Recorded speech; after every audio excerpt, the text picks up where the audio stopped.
Hating gabi na noon sa Tagaytay. Nakatayo ako sa malamig na pasilyo, sa labas ng kwarto ng biyenan ko. Narinig ko ang halakhak ng asawa ko at ng matalik kong kaibigan. Pinag-uusapan nila kung paano ibebenta ang lupaing pamana ng aking ama para bayaran ang sugal niya. Ang akala nila, tulog na ang tanga. Pero hindi nila alam, nasa likod ko na ang batas na tatapos sa kanila. Bago tayo magpatuloy, kung maaari, mag-subscribe ka sa channel at sabihin mo sa comments kung saan ka nakikinig ngayon, ikatutuwa ko talagang malaman iyon, sa gabing iyon na dapat sana ay simula ng aming habambuhay. Ang tanging naramdaman ko ay ang lamig ng hangin ng Tagaytay na tumatago sa manipis na seda ng aking damit pangkasal, habang nakaupo ako ng mag-isa sa gilid ng malaking kama na puno ng mga talulot ng rosas.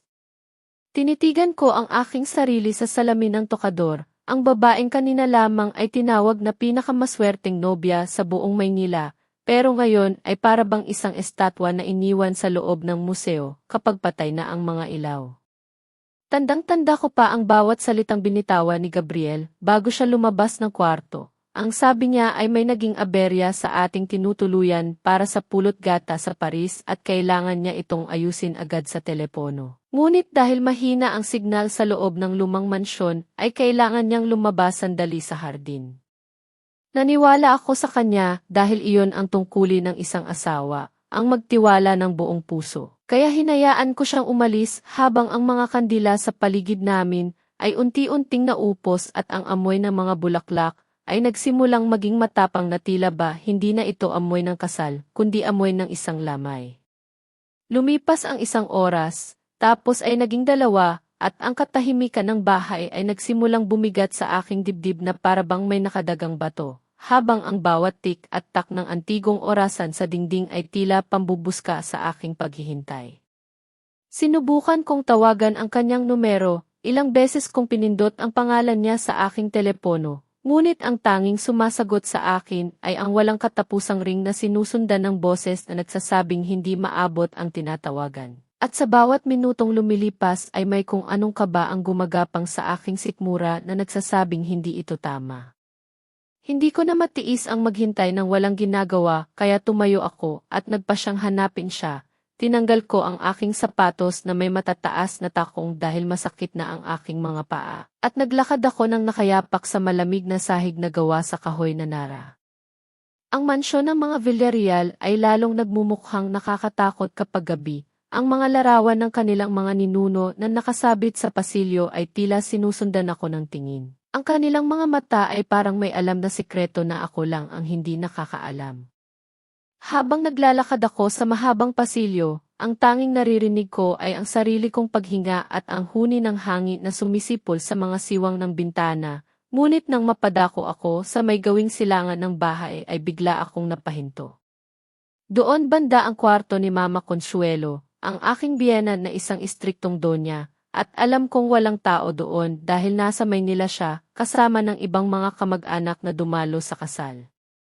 Subalit sa katahimikan ng hating gabi, may narinig akong tunog na nagpatindig ng aking balahibo, hindi ito tunog ng magnanakaw o daga, kundi tunog ng kahoy na lumalangit-ngit na parabang may mabigat na bagay na gumagalaw sa ibabaw nito ng paulit-ulit. Dahan-dahan akong lumapit. Ang puso ko ay kumakabog ng mabilis sa aking lalamunan, at habang papalapit ako sa pinto ng kwarto ng aking biyenan ay mas luminaw ang mga tunog. May narinig akong mga bulong, mga boses na pamilyar pero ayaw tanggapin ng utak ko, at kasunod nito ay ang mahinang pagtawa ng isang babae, isang tawa na hindi ko kailanman malilimutan dahil kilalang-kilala ko kung sino ang may-ari nito. Sa sandaling iyon, ang lamig na naramdaman ko ay hindi na galing sa hangin ang Tagaytay, kundi galing sa isang katotohanan na unti-unting bumibiyak sa aking puso bago pa man ako makahawak sa seradura ng pinto. Bumalik sa aking alaala ang mga pangyayari kaninang umaga na tila ba isang panaginip na kailayo na sa madilim na katotohanang kinalalagyan ko ngayon. Dahil kanina lamang ay nakatayo ako sa harap ng dambana ng Katedral ng Maynila, habang ang sikat ng araw ay tumatago sa mga makukulay na bintana at nagbibigay ng kakaibang liwanag sa mukha ni Gabriel. Tandang-tanda ko pa kung paano tumulo ang luha sa aking mga mata habang naglalakad ako palapit sa kanya, ang lalaking minahal ko ng buong puso sa loob ng 3 taon, ang lalaking akala ko ay sagot ng Diyos sa aking mga panalangin. Naroon si Vanessa sa aking tabi bilang aking abay na pandangal, ang aking matalik na kaibigan mula pa noong kolehiyo, na siya ring nag-ayos ng bawat detalye ng kasal na ito mula sa mga bulaklak hanggang sa musika. Siya ang nagpunas ng aking luha bago ako lumabas ng kotse. Siya ang nagsabing napakaswerte ko raw dahil nakahanap ako ng isang prinsipeng tulad ni Gabriel, at siya rin ang masiglang yumakap sa akin ng mahigpit pagkatapos ng seremonya. Ngayon ko lang napagtanto, habang binabalikan ko ang mga sandaling iyon sa aking isipan, na ang mga ngiti ni Vanessa ay hindi umaabot sa kanyang mga mata. At sa tuwing titingin siya kay Gabriel ay may kakaibang kislap na akala ko noon ay paghanga lamang para sa aming pagmamahalan, ngunit isa pala itong lihim na tinginan ang 2 taong may itinatagong kasalanan.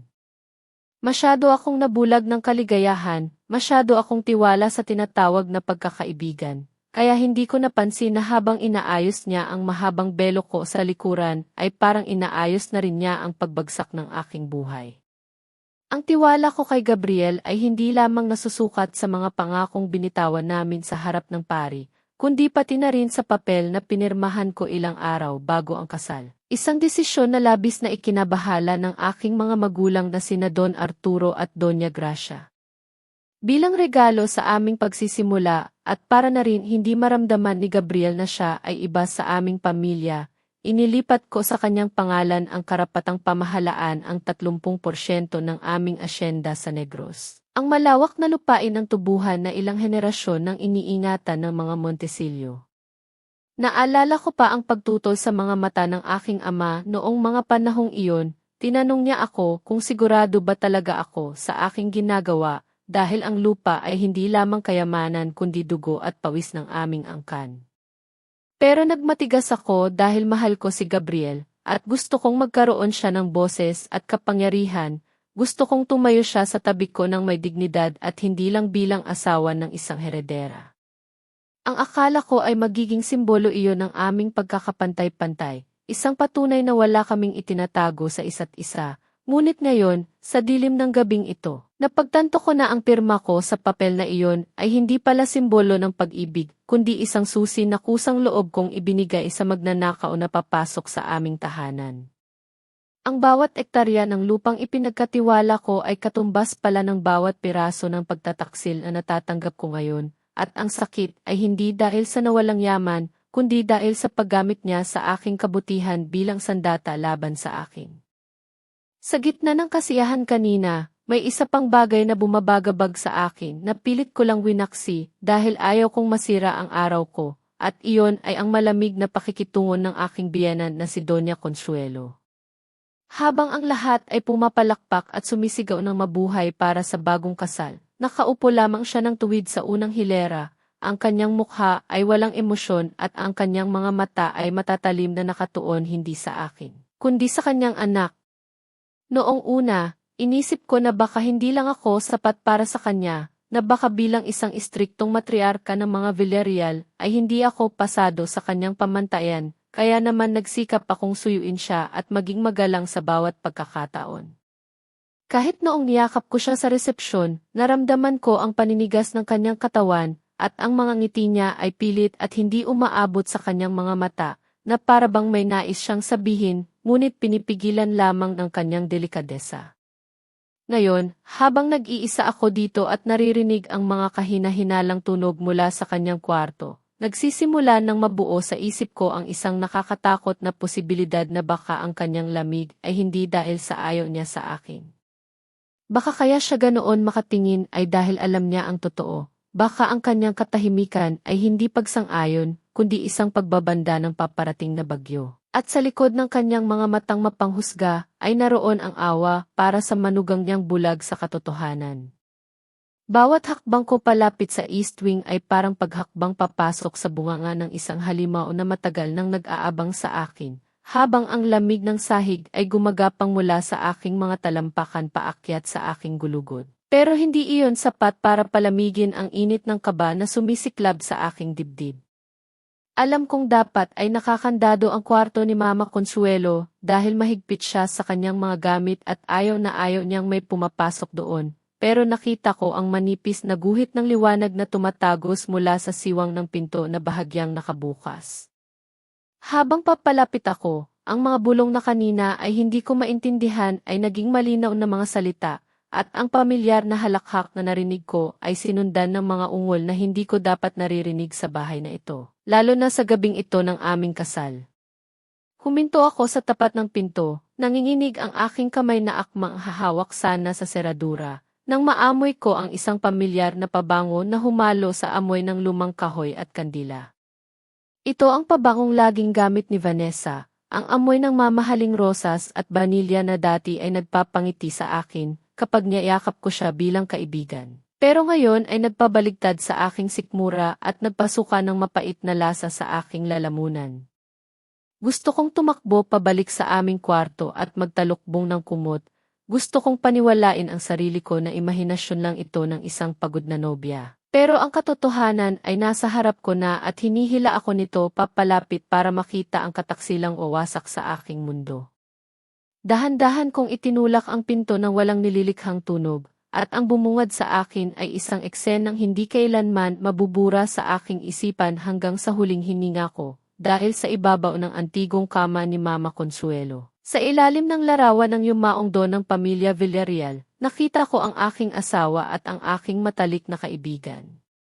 Ang puting kumot na may burda ng pamilya ay gusot-gusot na sa ilalim nila, at ang bawat kilos ni Gabriel ay parang sampal sa aking mukha, habang ang mga kamay ni Vanessa ay mahigpit na nakakapit sa balikat ng lalaking kakapangako pa lang sa akin ng katapatan sa harap ng Diyos kaninang umaga. Pakiramdam ko ay binuhusan ako ng nagielong tubig, hindi ako makagalaw, hindi ako makasigaw, para akong naging bato habang pinapanood silang babuyin ang kasagraduhan ng kasal at ang respeto sa tahanang ito. Ang sakit na naramdaman ko ay hindi lang sa puso, kundi pati sa aking dangal bilang babae, dahil ang dalawang taong pinagkakatiwalaan ko ng lubos ay nagsasaya sa aking kamangmangan, at ginagawa nila ito sa mismong higaan ng ina ng aking asawa. Isang kalapastanganan na walang kapatawaran sa aming kultura at paniniwala. Wala silang takot, wala silang hiya, at tila ba ang mundong ginagalawan nila sa loob ng kwartong iyon ay kanila lamang at walang sinumang pwedeng makialam. Nang huminto sila sandali para magpahinga, narinig ko ang boses ni Vanessa na basag at hinihingal pa, nagtatanong kung naghihinala daw ba ang tanga, at alam na alam kong ako ang tinutukoy niya sa tawag na iyon. Tumawa si Gabriel, isang tawa na puno ng pagmamayabang, at sinabi niyang nagtitiwala ako sa kanya na parang sa Diyos, na napakadali ko raw utuin dahil masyado akong uhaos sa pagmamahal at atensyon. Sinabi niya na ngayong nasa kanya na ang karapatang pamahalaan ang asyenda. Maghihintay lang daw sila ng ilang buwan bago simulang ibenta ang mga lupa ng pira-piraso para mabayaran ang 500 milyong pisong utang niya sa sugal at sa negosyong matagal nang nalugi. Nanlamig ang buong katawan ko nang marinig ko iyon dahil ang lupang pinag-uusapan nila ay hindi lang basta lupa. Iyon ang pamana ng aking mga ninuno, ang dugo at pawis ng pamilya Montesillo na ipinagkatiwala ko sa kanya dahil sa pag-ibig. Mas lalo akong nadurog nang sabihin ni Vanessa na sulit daw ang 2 taon nilang pagtatago at pagpapanggap, 2 taon na pala silang magkarelasyon, bago pa man ako alukin ni Gabriel ng kasal. At ang buong relasyon namin ay isang malaking dula-dulaan lamang para makuha ang yaman ko. Ang bawat yakap, bawat halik, at bawat pagsabi niya ng mahal kita ay pawang mga kasinungalingan na bahagi ng kanilang plano, at ako ang naging bida sa trahedyang sila ang sumulat. Nakatayo lang ako doon sa dilim, sa labas ng pinto, habang ang mga luha ay tahimik na dumadaloy sa aking pisngi. Gusto kong sumugod sa loob at saktan sila. Gusto kong ipamukha sa kanila ang kanilang kademonyuhan. Pero wala nang lakas ang natira sa aking mga tuhod. Sa sandaling iyon, habang pinapakinggan ko ang kanilang tawanan sa ibabaw ng aking kahihiyan, naitanong ko sa aking sarili ang isang bagay na marahil ay naitanong na rin ninyo sa mga sarili ninyo sa mga oras na kayo ay nasaktan ng lubos. Mayroon ba sa inyo, na dahil sa sobrang pagtitiwala sa tinatawag na kadugo o kaibigan, ay hindi na malayang iniabot na pala ninyo ang patalim sa taong nasa likuran ninyo, at hinayaan silang saktan kayo sa paraang hindi ninyo inaasahan. Marahil, ang pagiging bulag sa katotohanan dahil sa sobrang pagmamahal ang pinakamabigat na kasalanang nagawa ko sa aking sarili, at sa gabing ito, ang kabayaran ay ang pagkadurog ng aking buong pagkatao at ang pagkawala ng aking tiwala sa mundo. Tuluyan kong itinulak ang pinto ng malakas upang mabasag ang kanilang sariling mundo, at ang tunog ng pagtama ng kahoy sa dingding ay umalingaw-ngao sa buong kwarto na parang kulog bago ang bagyo. Dahilan upang mapatigil sila sa kanilang ginagawa at mapatingin sa akin ng gulat, ngunit hindi takot. Inaasahan ko na magmamadali silang magtakip ng katawan, naluluhod si Gabriel para humingi ng tawad, o di kaya ay iyak si Vanessa sa hiya. Pero nagkamali ako dahil ang nakita ko ay ang dahan-dahang pagbangon ni Gabriel na para bang naabala ko lang siya sa isang simpleng pagpapahinga. Wala akong nakitang pagsisisi sa kanyang mga mata, sa halip ay nakita ko ang inis, ang pagkayamot ng isang taong nahuli sa akto, pero naniniwalang siya pa rin ang may karapatan sa sitwasyon. Habang si Vanessa ay tahimik na inayos ang kumot sa kanyang dibdib at tiningnan ako ng maihalong pagmamataas na tila ba ako pa ang panauhin na pumasok ng walang pasabi sa kanilang pribadong sandali.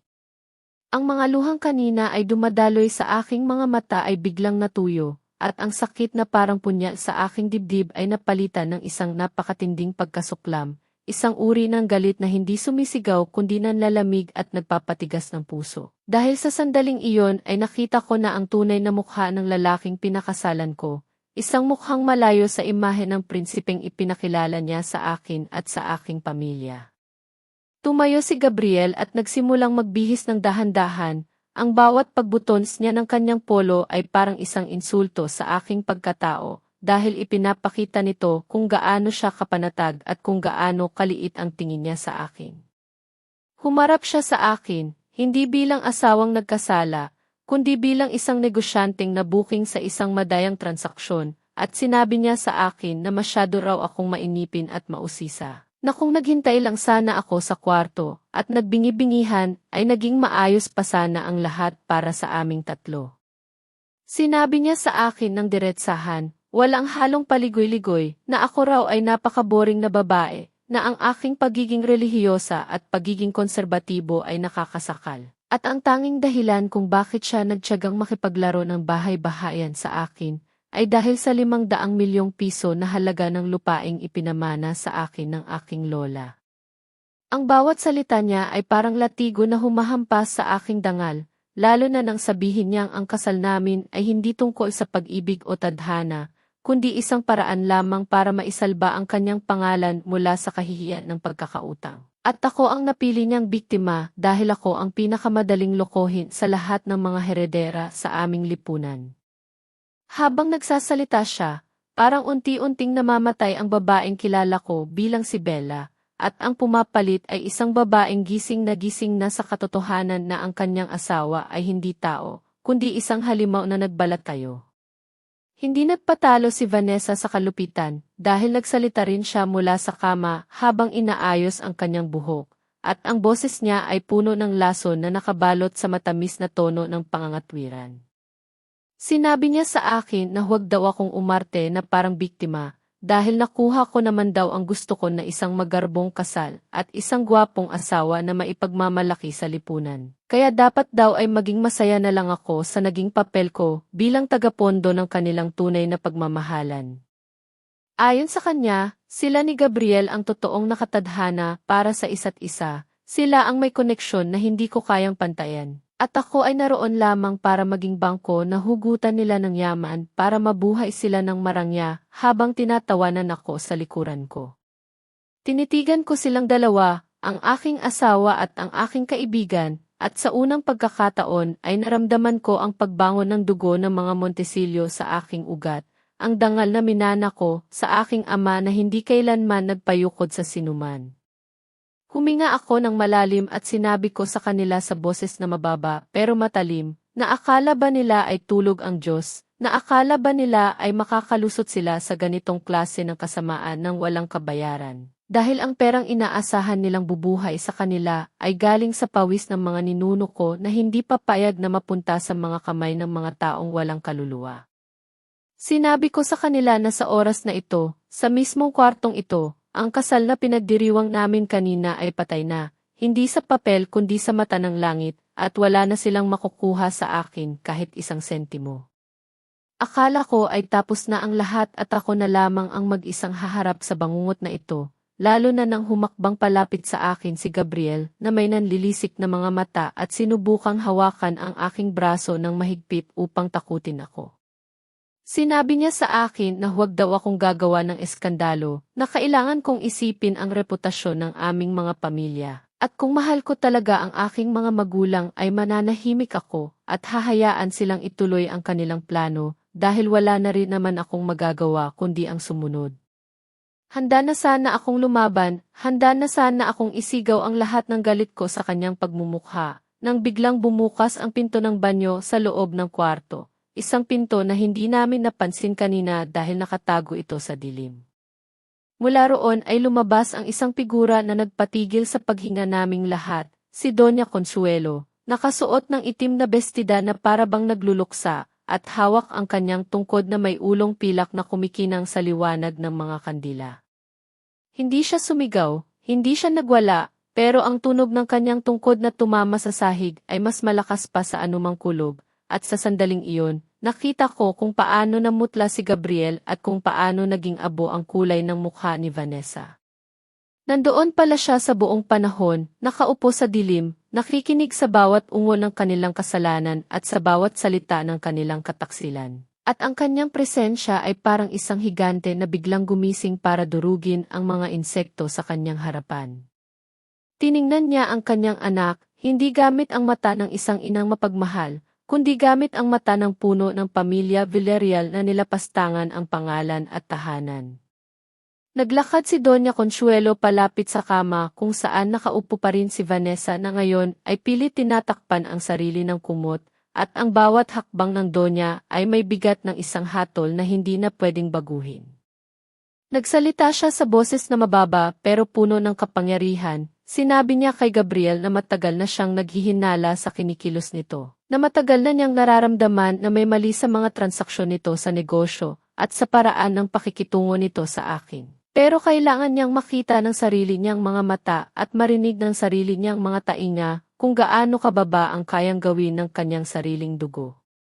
Humarap siya sa akin sandali at sa unang pagkakataon ay nakita ko ang lambot sa kanyang mga mata, isang uri ng paghingi ng tawad na hindi kailangan ng salita. Bago siya muling humarap kay Gabriel at nagbitaw ng mga salitang dumurog sa puso ng kanyang anak.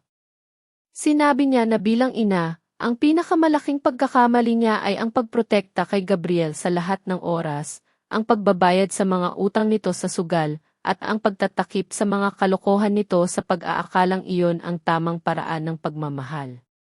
Pero sa gabing ito, sa harap ng Diyos at sa harap ng babaeng niloko nito, itatama na niya ang lahat sa pamamagitan ng pagputol sa sungay ng demonyong siya rin ang nagpalaki.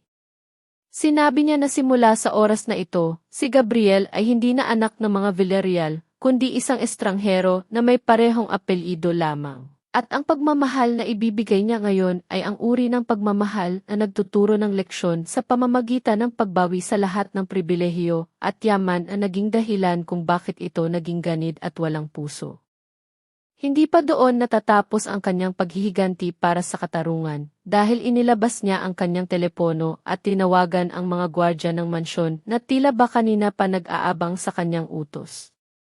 Sa loob lamang ng ilang sandali ay pumasok ang dalawang malalaking lalaki sa kwarto, at sa utos ni Doña Consuelo ay binitbit nila si Vanessa palabas, kahit na ito ay nagpupumiglas at sumisigaw, habang ang mga damit nito ay halos hindi pa maayos na nakasuot sa katawan. Tiningnan ni Doña Consuelo si Gabriel na ngayon ay nakaluhod na sa sahig at nagmamakaawa, sinasabing huwag siyang tanggalan ng mana dahil hindi siya mabubuhay ng walang pera, pero ang sagot ng kanyang ina ay isang malamig na tingin lamang. Sinabi ng Donya na ang mansyon, ang mga lupa sa probinsya, at ang lahat ng negosyo ay nakapangalan pa rin sa kanya at kailanman ay hindi niya inilipat kay Gabriel dahil alam niyang darating ang araw na ito. Ang 500 milyong piso na inaasahan ni Gabriel mula sa akin ay hindi na niya makukuha at ang karangyaan na kinagisnan niya ay maglalaho na parang bula. Binigyan niya si Gabriel ng palugit hanggang sa pagsikat ng araw para lisanin ang Tagaytay at huwag nang magpapakita sa mansyon na ito. Dahil kung hindi ay ipapadampot niya ito sa mga pulis bilang isang magnanakaw na pumasok sa kanyang pamamahay. Nang makaalis na ang mga gwardya at naiwan kaming dalawa ni Doña Consuelo sa kwarto, lumapit siya sa akin at hinawakan ang aking kamay ng mahigpit, hindi bilang isang biyenan kundi bilang isang kakampi. At sinabi niya sa akin na huwag akong matakot dahil sa laban na ito, ang katotohanan ang ating sandata at ang dignidad ang ating panangga. At hinding-hindi niya hahayaan na ang isang tulad ko na nagbigay ng buong tiwala ay uwing luhaan habang ang mga nagkasala ay nagwawagi. Kinabukasan, ang sikat ng araw ay tumagos sa malalaking bintana ng paborito naming hotel sa Makati, kung saan nagtipon-tipon ang aming mga kamag-anak at kaibigan para sa isang almusal ng pamamaalam bago kami lumipad sana papuntang Paris. Ngunit ang liwanag na iyon ay hindi sapat para painitin ang lamig na bumabalot sa aking buong pagkatao habang nakatayo ako sa likod ng malaking pinto ng bulwagan. Huminga ako ng malalim, inayos ang aking simpleng itim na bestida na sadyang pinili ko para sa araw na ito dahil ito ang kulay ng pagtatapos at hindi ng pagsasaya. At dahan-dahan akong pumasok sa silid ng mag-isa habang ang kaliwang kamay ko ay hubad na sa anumang singsing na nagtatali sa akin sa isang kasinungalingan. Napahinto ang lahat sa kanilang pagkain, ang tunog ng mga kubyertos na tumatama sa porselanang pinggan ay unti-unting nawala hanggang sa mapalitan ito ng isang nakabibinging katahimikan, at naramdaman ko ang bigat ng kanilang mga tingin. Ang mga tingin ng alta sosyedad na sanay makiramdam sa eskandalo at mabilis humusga sa kung sino ang api at kung sino ang nagwagi. Hinanap ng kanilang mga mata si Gabriel sa aking likuran, hinanap nila ang masayang nobyo na dapat ay ka-holding hands ko papasok, ngunit ang tanging nakita nila ay ako, si Bella, na nakatayo ng tuwid at walang bahid ng luha sa mukha, kahit na ang puso ko ay durog na sa loob. Naglakad ako papunta sa maliit na entablado sa harap, hindi ako yumuko, hindi ako umiwas ng tingin, dahil sa araw na ito, hindi ako ang dapat mahiya, kundi sila na nagtangkang yurakan ang pangalan ng aking pamilya.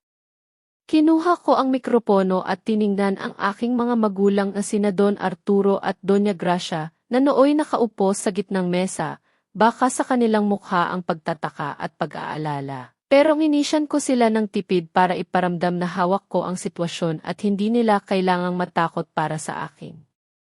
Nagsalita ako sa boses na mahinahon ngunit matatag. Sinabi ko sa lahat na magandang umaga at salamat sa kanilang pagdalo. Pero mayroon akong mahalagang anunsyo na kailangang malaman ng lahat bago pa man sila magsimulang magbigay ng kanilang mga toast para sa aming biyahe. Sinabi ko ng diretsahan na walang paris na mangyayari, na ang tiket ng eroplano ay kinansela na, at ang inaasahang pulot gata ay hindi na matutuloy dahil may mga bagay na mas mahalagang ayusin kaysa sa pagliliwaliw sa ibang bansa. Narinig ko ang bulungan ng mga tao, ang pagsinghap ng ilan, pero hindi ako tumigil dahil kailangan kong putulin ang ugat ng kasamaan bago pa ito lumalim, kaya ibinaling ko ang usapan sa asyenda sa Negros. Ang paksang alam kong pinakahihintay ni Gabriel at ng kanyang mga kasabwat. Sinabi ko sa harap ng aming mga abogado at mga kasosyo sa negosyo na ang dokumentong nilagdaan ko kahapon, ang dokumentong naglilipat ng pamamahala ng lupain kay Gabriel, ay pinawawalang bisa ko na ngayong umaga dahil ipinakita ng Diyos sa akin kagabi na hindi dapat ipagkatiwala ang yaman ng mga Montesillo sa mga taong hindi marunong lumingon sa pinanggalingan at walang respeto sa sagradong sumpaan. Ang bawat salita ko ay parang yelo na bumagsak sa gitna ng mainit na kape, at nakita ko kung paano nagbago ang ekspresyon ng mga tao mula sa pagkalito patungo sa pagkaintindi dahil sa mundong ito. Ang pagbawi sa yaman ay mas malakas na senyales ng gyera kaysa sa anumang sigawan. Sa puntong iyon, bumukas ang pinto sa likuran at dumating sila, si Gabriel at si Vanessa, na halatang nagmamadali at pilit na inaayos ang kanilang mga sarili para magmukhang presentable. Pero hinarang sila ng aking abogado at ng mga gwardya ng hotel sa mismong pasukan ng bulwagan. Nakita ng lahat kung paano sila natigilan, kung paano sila namutla nang makita nilang nakatayo ako sa harap at hawak ko ang atensyon ng lahat, at sa sandaling iyon, hindi ko na kailangang magsalita pa ng masama tungkol sa kanila dahil ang kanilang reaksyon at ang kanilang magulo at sabay na pagdating ay sapat na para kumpirmahin ang hinala ng marami. Tumingin ako sa gawin ng mga magulang ni Vanessa, ang mag-asawang Dizon na matagal nang nakasandal sa tulong ng aming pamilya para manatili sa lipunan. At nakita ko ang sandaling bumagsak ang mundo nila nang mapagtanto nilang ang anak nila ang dahilan kung bakit binabawi ko ang lahat. Nakita ko ang takot sa kanilang mga mata, hindi takot para sa anak nila, kundi takot para sa kanilang sariling kinabukasan na ngayon ay gumuho na dahil sa kasakiman ng sarili nilang dugo. At agad silang umiwas ng tingin kay Vanessa na parang nandidiri sila dito. Hindi ako nagwala, hindi ako nanampal, pinanood ko lang silang lunukin ng sarili nilang kahihiyan habang ang mga bulungan sa paligid ay nagiging ingay ng paghuhusga. Masakit pa rin, pero sa sandaling iyon, naramdaman ko na ang pinakamasakit na parusa sa mga taong uhaw sa atensyon at yaman ay hindi ang saktan sila pisikal, kundi ang hubaran sila ng maskara sa harap ng mga taong gusto nilang mapabilib, at iwan silang walang-wala sa gitna ng karamihan. Akala ng marami, pagkatapos ng matapang kong pagharap sa hotel at pagbawi ng lahat ng yaman, ay magiging masaya na ako at magdiriwang sa aking tagumpay. Ngunit ang totoo ay ang mga sumunod na buwan ang naging pinakamadilim at pinakamahabang yugto ng aking buhay. Ang proseso ng annulment dito sa atin ay hindi lamang magastos kundi isang emosyonal na digmaan na unti-unting umuubos sa iyong lakas dahil kailangan mong hukayin muli ang bawat detalye ng panloloko. Kailangan mong patunayan sa korte na ang taong pinakasalan mo ay walang kakayahang gampanan ang kanyang tungkulin bilang asawa at sa bawat pagdinig ay parang sinusugatan kong muli ang sarili ko. Kahit na nasa panig ko si Doña Consuelo at ang buong pamilya Montesillo, hindi ko pa rin naiwasan ang hagupit ng chismis o mga bulong-bulungan ng lipunan dahil sa aming mundo, ang babaeng hiniwalayan, kahit na siya pa ang biktima, ay laging tinitingnan na maihalong awa at panghuhusga. Umiiwas ako sa mga kaibigan at kakilala, hindi dahil sa galit ako sa kanila, kundi dahil ayaw kong makita ang lungkot sa kanilang mga mata kapag tumitingin sila sa akin. Ayaw kong marinig ang kanilang mga pilit na pag-aalo na para bang isa akong basag na manika na kailangang ingatan. Pinili kong magkulong sa lumang bahay ng aking mga magulang, sa kwartong kinalakihan ko noong bata pa ako, dahil doon ko lang nararamdaman na ligtas ako, malayo sa mga matang mapanghusga at malayo sa mga alaalang pilit akong hinahabol. Sa gitna ng prosesong ito, sinubukan pa rin ni Gabriel na lumaban, hindi dahil gusto niya akong bawiin, kundi dahil desperado na siya sa pera. Nagsampa siya ng kung ano-anong reklamo, pilit na humihingi ng sustento o hasyan sa mga ari-arian na inakala niyang may karapatan siya. At ang kapal ng kanyang mukha ay talagang nakakamangha dahil nagagawa pa niyang magsinungaling sa harap ng mga abogado. Pero sa bawat tangka niya, nariyan si Mama Consuelo para harangin siya. Ginamit ng aking biyenan ang lahat ng kanyang koneksyon at kapangyarihan para siguraduhin ni isang sentimo ay walang mapupunta sa taong sumira sa aming mga buhay. Nabalitaan ko na lang na ang mga abogado ni Gabriel ay isa-isang umaatras dahil wala na siyang pambayad. At ang pamilya ni Vanessa ay tuluyan na ring bumagsak dahil tinanggalan sila ng suporta ng aming mga kasosyo sa negosyo bilang pakikisama sa aking ama. Sa tuwing naiisip ko ang kanilang pagbagsak, wala na akong nararamdamang galit, ang tanging natitira na lang ay isang malalim na pagod at isang tanong sa aking sarili kung bakit kailangan pang humantong sa ganito ang lahat. Napagtanto ko na ang paghihiganti, kahit gaano pa katarong, ay hindi nagbibigay ng kapayapaan, nagbibigay lang ito ng katahimikan sa labas. Pero sa loob ko ay may isang malaking butas na iniwan ang pagkawala ng aking tiwala at pagkawala ng inosenteng Bella na naniwala sa fairy tale. Madalas akong magpunta sa maliit na kapilya sa loob ng aming compound, lumuluhod sa harap ng altar ng ilang oras, hindi para humiling, kundi para lang umiyak at itanong sa Diyos kung paano ko muling bubuin ang sarili ko ngayong alam ko na kung gaano kapangit ang mundo. Ang mga gabi ang pinakamahirap para sa akin, lalo na kapag umuulan at ang tanging naririnig ko ay ang patak ng tubig sa bubong at ang hampas ng hangin sa mga puno sa hardin. Sa mga oras na iyon, kahit nasa akin na muli ang aking yaman at dignidad, nararamdaman ko ang isang uri ng kalungkutan na tumatagos sa buto. Yung klase ng lungkot na hindi kayang gamutin ng pera o ng anumang material na bagay. Nakadungaw lang ako sa bintana, pinapanood ang dilim, at iniisip kung mayroon pa bang puwang ang pagmamahal sa puso ko, o kung mananatili na lang itong sarado habang buhay dahil sa takot na masaktan muli. Minsan, naiisip ko na baka ako lang ang nakakaramdam ng ganitong klaseng pag-iisa, na baka ang lahat ng tao sa mundo ay mahimbing na natutulog habang ako ay gising at nakikipagbuno sa aking mga multo.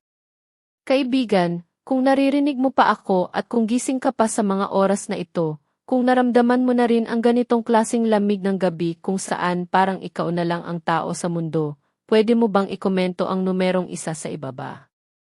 Kahit isang numero lang, malaking bagay na iyon para sa akin, dahil sa simpleng paraan na iyon ay malalaman ko na hindi ako nag-iisa sa dilim. At ang presensya mo ang magbibigay sa akin ng lakas ng loob para ituloy ang huling bahagi ng aking kwento. Lumipas ang 1 taon na tila isang mabagal na ilog na humuhugas sa mga sugat ng lupa, at sa loob ng panahong iyon ay natutunan kong ibaling ang aking atensyon sa pamamahala ng aming asyenda, kung saan ang amoy ng tubo at ang init ng araw ay naging gamot sa aking nangungulilang puso. Hindi ko na hinahanap ang balita tungkol sa kanila, dahil naniniwala ako na kapag tinalikuran mo na ang nakaraan, dapat ay huwag ka nang lumingon pa. Ngunit sadyang may mga pagkakataon na ang hangin mismo ang nagdadala ng mga kwento na hindi mo hinihingi pero kailangan mong marinig para tuluyang mapanatag ang iyong kalooban. Isang hapon, habang nagmemeryenda kami ng aking tita Elena sa balkonahe, dahan-dahan niyang binuksan ang usapan tungkol kay Gabriel at Vanessa, hindi para intrigahin ako, kundi para ipaalam sa akin na ang hustisya sa mundong ito ay hindi laging nakukuha sa korte, kundi minsan ay ibinibigay ng tadhana sa paraang tahimik ngunit masakit. Ikinuwento niya sa akin na nakita ng kanyang kaibigan si Gabriel sa isang mumurahing apartment sa Maynila, malayo sa marangyang buhay na kinagisnan nito. At ang dating makisig na prinsipe na tinitilian ng mga kababaihan ay isa na ngayong anino na lamang ng kanyang sarili, lulong sa alak at baon sa utang sa mga taong hindi dapat utangan. Ipinagbawal na raw siya sa lahat ng malalaking kasino sa syudad dahil sa panggugulo at kawalan ng pambayad, at ang mga dating kaibigan na nakikinabang sa kanya noong mayaman pa siya ay isa-isa nang nawala na parang bula. Iniwan siyang mag-isa sa gitna ng kanyang sariling kalat. Habang pinakikinggan ko ito, wala akong naramdamang tuwa o tagumpay, kundi isang malalim na pagkaawa, dahil napagtanto ko na ang taong minahal ko noon ay tuluyan ng nilamon ng kanyang sariling kasakiman. At ang buhay na pinili niya ay naging isang kulungan na walang rehas pero mahirap takasan. Ang mas mabigat na bahagi ng kwento ay tungkol kay Vanessa, ang babaeng minsang naging kapatid ang turing ko at naging karibal sa huli, na ngayon ay nagtatrabaho bilang isang tindera sa department store. Isang trabahong dati ay minamaliit niya at pinagtatawanan noong kami ay nasa kolehiyo pa at panay ang waldas ng pera ng kanyang mga magulang.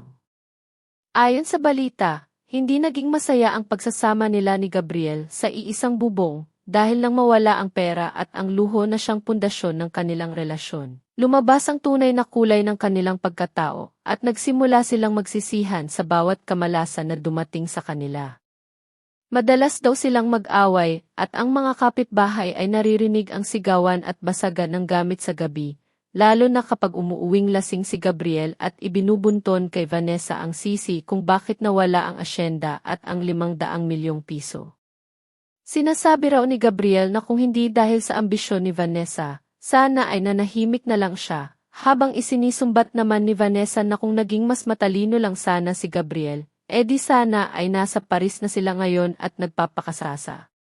Napakasarap sanang isipin na ito ang ki-karma o ang tinatawag nating kigaba sa mga Bisaya, ang batas ng sansinukob na nagbabalik ng sakit sa mga nagdulot nito, pero nang marinig ko ang detalye ng kanilang paghihirap, napabuntong hininga na lamang ako at tumingin sa malawak na tubuhan. Nakita ko na ang itunay na pag-ibig na ipinagmamalaki nila noon sa harap ko ay hindi pala totoo, dahil ang tunay na pag-ibig ay nananatili kahit sa hirap at ginhawa, pero ang sa kanila ay isang transaksyon lamang na nabalot sa pagnanasa. At nang maubos ang pondo, naubos din ang anumang damdamin na nagbubuklod sa kanila. Hindi ako tumawa, hindi ako nagdiwang, at hindi ako nagdasal na sana ay mas lalo pa silang mahirapan, dahil sa totoo lang, ang makita silang ganoon ay sapat na patunay na hindi ko na kailangang maghiganti para makamit ang katarungan. Ang gaba ay hindi isang kidlat na tumatama agad-agad, kundi isang mabagal na pagkaagnas ng kaluluwa, isang araw-araw na paggising sa katotohanang sinayang mo ang mga bagay na mahalaga kapalit ng mga bagay na pansamantala. Sila Gabriel at Vanessa, nakuha nila ang isa't isa, nakuha nila ang kalayaan na magsama ng walang itinatago, pero sa proseso ay nawala naman nila ang kanilang mga sarili, ang kanilang kinabukasan, at ang respeto ng mga tao sa paligid nila. Samantalang ako, na inakala kong nawalan ng lahat noong gabing iyon sa Tagaytay, ay unti-unting nabuo muli, mas matatag, mas maingat, at mas nakaunawa sa tunay na halaga ng buhay. Napagtanto ko na ang pinakamagandang ganti ay hindi ang makita silang duguan, kundi ang makita ang sarili ko na payapa, nagtatrabaho ng marangal, at natutulog ng mahimbing sa gabi ng walang itinatagong sikreto o tinatakasang multo. Ang buhay ay may sariling paraan ng pagtutuwid sa mga baluktot, at minsan, ang kailangan lang nating gawin ay manood mula sa malayo at hayaan ang agos ng tadhana na magdala sa bawat isa sa kung saan sila nararapat. Lumipas ang 2 taon mula noong gabing iyon sa Tagaytay, at sa loob ng panahong iyon ay natutunan kong mahalin ang aking sarili at ang katahimikan ng bukid. Hanggang sa isang araw ay nakilala ko si Mateo sa isang pagtitipon ng mga may-ari ng asyenda sa Batangas. Si Mateo ay malayo sa imahe ni Gabriel, hindi siya nagsusuot ng mamahaling Amerikana at hindi siya amoy pabango na galing sa Europa, sa halip ay amoy siya ng kapeng barako at ang kanyang mga kamay ay magaspang dahil sa pagtatrabaho sa lupa. Siya ay isang biyudo na nawala ng asawa dahil sa sakit ilang taon na ang nakararaan, at sa kanyang mga mata ay nakita ko ang isang uri ng lungkot na pamilyar sa akin, ang lungkot ng taong nagmahal at nawalan. Ngunit piniling magpatuloy sa buhay ng walang pait sa puso. Ang aming pagkakakilala ay hindi nagsimula sa mga bulaklak o matatamis na salita, kundi sa mga simpleng usapan tungkol sa ani, sa panahon, at sa paglipas ng panahon. At sa bawat tasa ng kape na pinagsasaluhan namin tuwing umaga, ay unti-unti kong naramdaman na ang pader na itinayo ko sa paligid ng puso ko ay dahan-dahang bumababa. Hindi niya ako minadali, hindi niya ako pinilit na magkwento tungkol sa nakaraan, sapat na sa kanya na nandyan ako, nakikinig sa mga kwento niya tungkol sa kanyang mga puno ng kape at sa simpleng buhay sa probinsya. At sa kauna-unahang pagkakataon ay naramdaman ko na hindi ko kailangang maging perpekto o maging isang kidonya para mahalin, sapat na ang maging ako, si Bella na may mga pilat at takot. Noong una, inamin ko sa kanya na natatakot na akong pumasok sa isang relasyon, na ang tiwala ko ay basag na at baka hindi ko na kayang ibigay ang buong puso ko sa sinuman dahil sa trauma na iniwan ni Gabriel. Inaasahan ko na susuko siya o pipilitin niya akong magbago, pero ang ginawa niya ay hinawakan lang niya ang aking kamay ng mahigpit at tinitigan ako ng diretso sa mata gamit ang kanyang maamong mukha. Sinabi niya sa akin na hindi niya kailangan ng isang kasal na magarbo, at hindi niya hinihiling na buuin ko siya o buuin niya ako. Ang sabi niya ay sapat na sa kanya ang makasama ako sa pag-inom ng kape tuwing umaga at makita akong payapa. Ang salitang payapa ang tumatak sa akin, dahil iyon ang bagay na ipinagkait sa akin ng una kong asawa na puno ng gulo at sikreto. Samantalang si Mateo ay nag-aalok ng isang buhay na walang itinatago. Isang buhay na kasing linaw ng tubig sa batis. Kahit ang aking mga magulang ay nakita ang kabutihan sa kanya, at ang pinaka nakakagulat ay nang makatanggap ako ng isang sulat mula kay Doña Consuelo, ang aking dating biyenan, na nagpapahatid ng kanyang basbas at nagsasabing masaya siya na nakahanap ako ng isang lalaking marunong rumespeto at may takot sa Diyos. Isang bagay na hindi nagawa ng kanyang sariling anak. Ang suporta ng mga taong nasa paligid ko ay nagbigay sa akin ng lakas ng loob na buksan muli ang pinto ng aking puso, hindi para sa kilig o sa pagnanasa, kundi para sa isang pag-ibig na tahimik, matatag, at nakabase sa respeto at pagkakaibigan. Ang araw ng kanyang alok ng kasal ay hindi katulad ng sa mga pelikula, walang orkestra, walang fireworks, at walang nakatinging maraming tao. Naglalakad lang kami noon sa ilalim ng mga puno ng mangga sa aming asyenda, habang palubog ang araw, pinapanood ang mga ibon na umuuwi sa kanilang mga pugad, nang bigla siyang huminto at hinarap ako.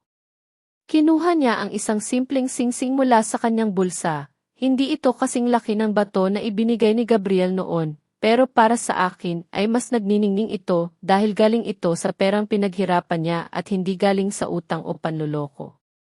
Tinanong niya ako kung pwede ba kaming magkasamang tumanda, kung pwede ba kaming maging magkaagapay sa hirap at ginhawa, at kung pwede ba niyang ipagtimpla ako ng kape sa bawat umaga ng aming mga natitirang taon. Sa sandaling iyon, hindi ako nakaramdam ng kaba o pagdududa. Ang tanging naramdaman ko ay ang pag-alis ng tinik sa aking dibdib at ang pagpasok ng isang mainit na liwanag ng pag-asa. Napagtanto ko na ang tunay na pag-ibig ay hindi yung nagpapatibok ng puso mo ng mabilis dahil sa kaba, kundi yung nagpapakalma sa puso mo dahil sa seguridad. Kaya naman buong puso akong sumagot ng, hindi dahil kailangan ko siya para mabuhay, kundi dahil gusto ko siyang makasama habang ako ay nabubuhay ng payapa at maligaya. Ang gabing iyon ng aming simpleng pagdiriwang sa hardin ay malayong-malayo sa karangyaan ng una kong kasal. Walang malalaking chandelier na kristal, walang mahabang pila ng mga politiko at negosyante, at walang mga kamerang kumikislap sa bawat galaw namin. Ang tanging nandoon ay ang mga taong tunay na nagmamahal sa amin, ang pamilya ni Mateo, ang aking mga magulang na sina Don Arturo at Doña Gracia na ngayon ay may payapa ng mga ngiti, at ang ilang malalapit na kaibigan na nanatili sa tabi ko noong mga panahong ako ay lugmok. Habang sumasayaw kami ni Mateo sa ilalim ng mga parol na nakasabit sa mga puno ng mangga, kasabay ng mahinang tugtog ng isang lumang kundiman, naramdaman ko na parang nasa tamang lugar na ako sa wakas, na ang bawat sugat at peklat na nakuha ko sa nakaraan ay mga markang nagdala sa akin sa sandaling ito ng katahimikan. Napakagaan ng pakiramdam ko sa kanyang mga bisig, walang halong pag-aalinlangan, walang takot na baka may itinatago siya sa likod ng kanyang mga ngiti. Dahil sa loob ng 2 taon naming pagsasama ay napatunayan niya na ang tunay na pag-ibig ay hindi nananakit at hindi nagtatago sa dilim. Ngunit sa gitna ng aking kaligayahan, nahagip ng aking mata ang isang anino sa labas ng aming gate, isang figura na nakatayo sa dilim at nakakapit sa rehas na bakal habang nakatingin sa liwanag ng aming kasiyahan. Hindi ko kailangang lumapit para makilala siya, dahil ang tindig na iyon, kahit na nakuba na ng hirap at panahon, ay nakatatak pa rin sa isang sulok ng aking alaala bilang ang lalaking minsan kong inakalang mundo ko. Napansin ni Mateo ang pagbabago sa aking ekspresyon at sinundan niya ang aking tingin, at nang makita niya ang lalaki sa gate ay naramdaman ko ang paghigpit ng kanyang hawak sa aking bewang, isang instingto ng pagprotekta, at akmang tatawagin niya ang mga katiwala para paalisin ito.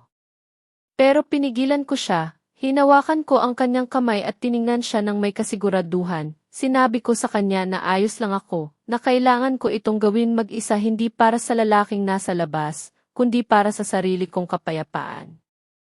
Binitawan ako ni Mateo ng dahan-dahan, bagamat may pag-aalala sa kanyang mukha, ay iginalang niya ang aking desisyon, at habang naglalakad ako palayo sa liwanag ng handaan patungo sa madilim na parte ng gate, naramdaman ko na hindi na ako ang dating Bella na nanginginig sa takot, kundi isang babaeng buo at hindi na kayang tibagin ng multo ng nakaraan. Habang papalapit ako, unti-unting luminaw ang itsura ni Gabriel, at halos hindi ko na siya makilala dahil ang dating makisig at mabangong lalaki na laging suot ang pinakamamahaling damit ay ngayon ay nakasuot ng gusgusin at maluwag na polo na puno ng mansa. Ang kanyang mukha ay payat at humpak, ang kanyang mga mata ay mapupula at pinaliligiran ng maitim na bilog, at ang amoy ng alak na humalo sa amoy ng kalsada ay sumalubong sa akin kahit ilang metro pa ang layo ko sa kanya. Nakita ko sa kanyang mga mata ang gulat nang huminto ako sa harap niya, sa kabilang ibayo ng rehas, na para bang hindi siya makapaniwala na ang babaeng niloko at iniwan niya noon ay siya ngayong nakatayo ng taas noo at puno ng dignidad. Nagsalita siya, at ang boses niya ay basag at garalgal. Tinawag niya ang pangalan ko na para bang isang dasal ng taong nasa bingit ng kamatayan. At sinabi niyang nalaman niya mula sa mga dating kakilala na ikinasal na ako ulit kaya nagbaka sakali siyang pumunta. Sinabi niya na wala siyang intensyong manggulo, na gusto lang daw niyang makita kung masaya ako. Pero habang nagsasalita siya ay nakita ko ang panginginig ng kanyang mga kamay at ang likot ng kanyang mga mata na para bang may hinahanap o hinihintay. Sinabi niya sa akin na nagsisisi siya, na araw-araw niyang pinagsisisihan ang ginawa niya noong gabing iyon sa Tagaytay, na iniwan na siya ni Vanessa at ng lahat ng taong akala niya ay kakampi niya, at ngayon ay wala na siyang matuluyan at walang malapitan. Habang pinakikinggan ko ang kanyang mga hinaing, hinanap ko sa puso ko ang galit, hinanap ko ang pagnanais na sumbatan siya o saktan siya gaya ng ginawa niya sa akin, pero wala akong nakapangamuo kundi isang malalim na awa. Awa para sa isang taong nagkaroon ng lahat pero piniling itapon ito dahil sa kasakiman.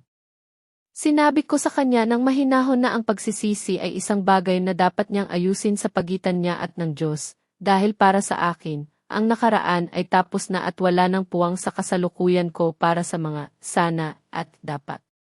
Tiningnan ko siya ng diretso sa mata at sinabing hindi ko siya kinasusuklaman, dahil ang pagkasuklam ay nangangahulugang may natitira pa akong emosyon para sa kanya, na siya ay mahalaga pa rin para paglaanan ko ng lakas at oras.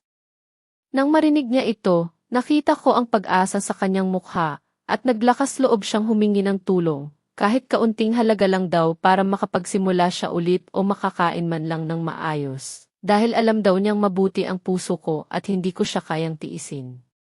Sa sandaling iyon, naalala ko ang Bella noon, ang Bella na handang ibigay ang lahat, ang Bella na pumirma sa dokumento ng asyenda dahil sa pagmamahal, at alam kong kung ako pa rin ang babaeng iyon ay bubuksan ko ang gate at aabutan siya ng salapi. Pero ibang Bella na ang kaharap niya ngayon, isang Bella na natuto na ang pagtulong sa taong hindi marunong magbago ay hindi kabutihan kundi katangahan, at ang pagpapapasok muli sa demonyo sa iyong buhay ay pag-imbita sa sarili mong kapahamakan. Umiling ako ng dahan-dahan at sinabi sa kanya na hindi ko maibibigay ang hinihiling niya, na ang pera ko at ng asawa ko ay para sa aming pamilya at sa mga taong nagpapahalaga sa amin, at hindi para sa taong minsang nagnakaw ng aking kinabukasan. Sinabi ko sa kanya na ang tanging maibibigay ko ay ang aking pagpapatawad, hindi dahil karapat-dapat siya, kundi dahil kailangan kong palayain ang sarili ko mula sa bigat ng galit. Pinapatawad ko siya sa lahat ng sakit, sa lahat ng panloloko, at sa pagwasak niya sa aking mga pangarap noon, dahil ang pagpapatawad na iyon ang susi para tuluyan ko ng maisara ang pinto ng kahapon. Nakita ko ang pagbagsak ng kanyang balikat, ang pagkawala ng pag-asa sa kanyang mga mata, at sa sandaling iyon ay parang mas lalo siyang tumanda sa aking paningin. Alam niyang wala na siyang makukuha sa akin, na ang balo ng aking pagkamartir ay tuyo na, at ang natitira na lang ay isang pader na hindi na niya kayang akyatin. Tumalikod ako para bumalik sa liwanag, sa musika, at sa aking asawang naghihintay, at narinig ko ang huli niyang tawag sa aking pangalan, pero hindi na ako lumingon pa.